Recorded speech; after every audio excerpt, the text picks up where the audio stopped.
आज तपाईहरुलाई मैले आज अचम्मको अद्भुत अलौकिक रोचक प्रमाणित कथा लिएर आएको छु।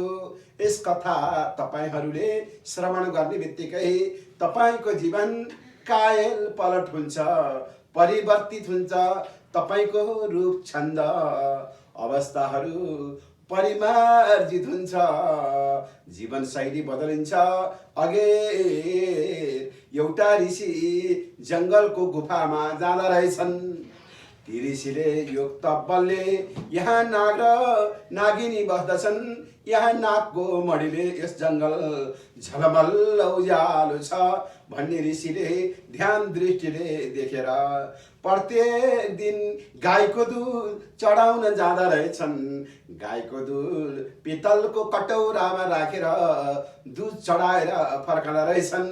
जहाँ नाग र नागिनी थिए त्यहाँ एउटा नागको मणिले त्यहाँ वरिपरिको वातावरण शीतलता थियो, शान्ति थियो। त्यो वातावरण झलमल थियो। त्यहाँ अनेक चराचुरुङ्गीहरू झुम्बिएर बस्दथे, रमाइलो मान्दथे। नाग र नागिनी त्यस मणिको सुरक्षाको लागि खटिरहन्थे। एक दिन नागको मणि हुन्छ कि हुँदैन, यो मणिबाट यो प्राप्ति केही धन सम्पत्ति आय आर्जन गर्छु भनेर एकजना व्यक्ति विशेष नागको मणि खोज्दै खोज्दै त्यहाँ टुप्लो आइपुग्यो।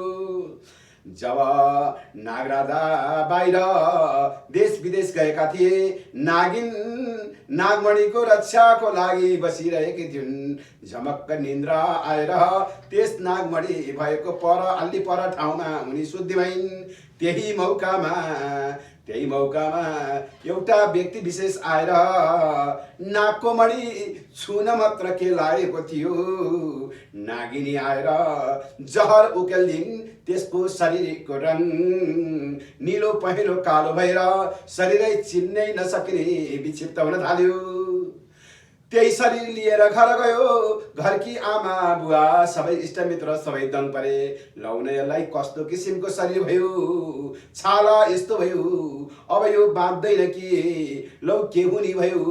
शरीर स्वत बदल्दै जान थाल्यो।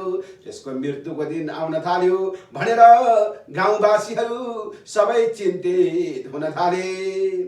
त्यस चिन्तित भएर तिनै जो गाईको दूध चढाउँथे नागराजालाई नागिनीलाई, त्यही दूध चढाउने साधु बाबा कहाँ त्यो मान्छेलाई लिएर जान थाले।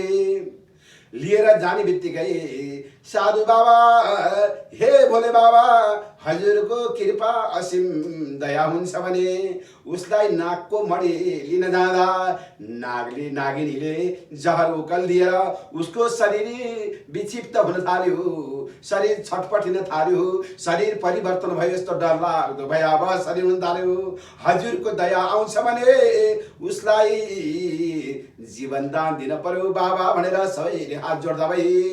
अनि बाबाले नतमस्तक भएर त्यो मान्छेलाई समातेर नागिनी भएको ठाउँमा लिएर जानुभयो। नाग र नागिनी भएको ठाउँमा लिएर जाँदा नागिनी नागमणिको सुरक्षार्थ खटिएर बसेकी थिइन्। बाबाले भन्न थाल्नुभयो, हे नागिनी, हे नागदेवता, यसले अनजानमा यस्तो गल्ती गरेछ। यो मणि लैजान भनेर यसले यसका हातले त्यो मणिलाई समात्न खोजेछ। हजुर त्यहाँ प्रविष्ट हुनुभयो। नाग हजुरको मुखबाट जहर उकालिदिनु भयो। यो जहरको कुप्रभावले यसको शरीर रङ्गी बिरङ्गी भएर चिन्नै नसकिने भएको छ।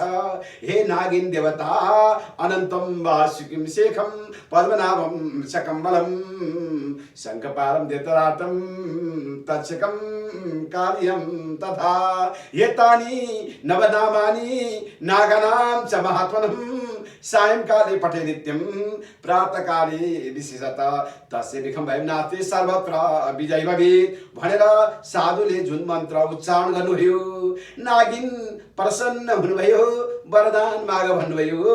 वरदान म यो माग्दछु, हजुरलाई मैले सदैव दिनका दिन गाईको दुध चढाएको छु, सेवा गरेको छु। पृथ्वीवासी सबैको कल्याण होस् भन्नको लागि मैले हजुरको दुध चढाएर हजुरको पाउमा अर्पण भएको छु। हे नागिन देवता, यस अजान मान्छेको यसको गल्तीलाई क्षमा गरिदिनुहोस्। यसले चोरी चकारी गर्छु भनेर त्यो हात हजुरको मणिमा यसले हात लगायो, यो हात लगाएको क्षमा प्रार्थी गरिदिनुहोस्।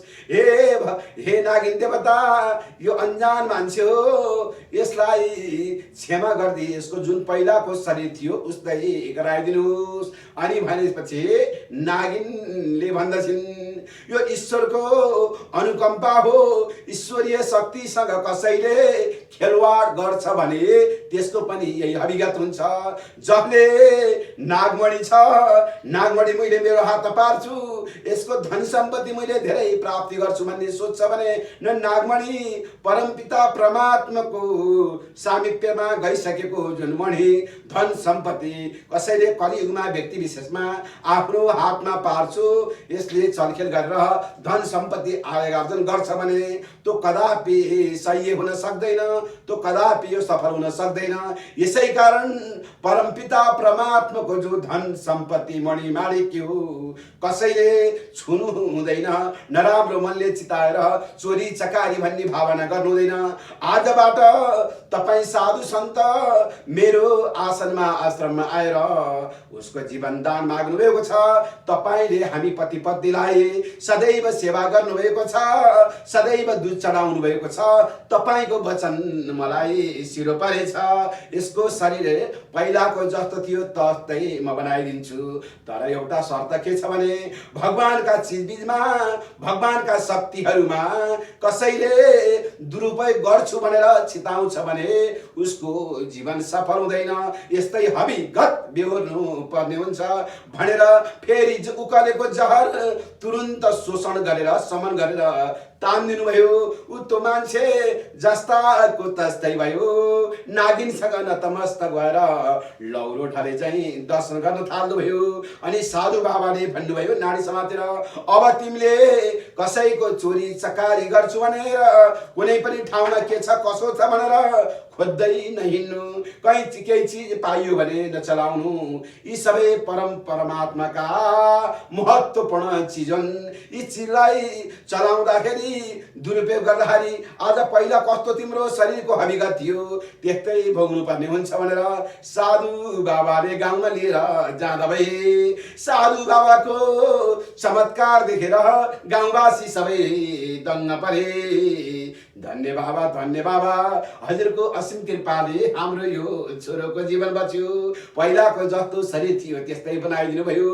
कोटी कोटी नमन, कोटी कोटी चरण भन्दै साधु बाबालाई सबैले ढोक गर्दा भए।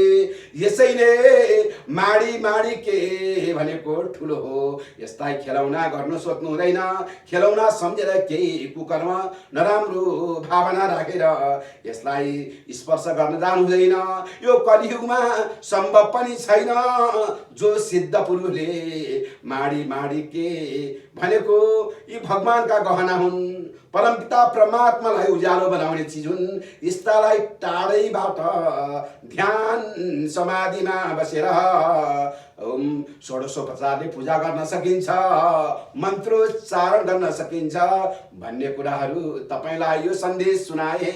अब यस्तै गरेर धार्मिक विधि विधानका कुराहरू लिएर फेरि पनि म आउनेछु भन्दै म विहङ्गम राज तिमल सेनालाई म अनुमति बिदा माग्ने अनुमति माग्दै तपाईले यस हाम्रो पवित्र च्यानललाई सब्स्क्राइब, लाइक, कमेन्ट गरी पोस्ट गरी यो पवित्र धार्मिक वाक्य जनजनमा पुर्याउनु हुन हार्दिक अनुरोध गर्दछु। हरि ओम, राधे राधे, हरे कृष्ण, जय सियावर रामचन्द्र की जय हो।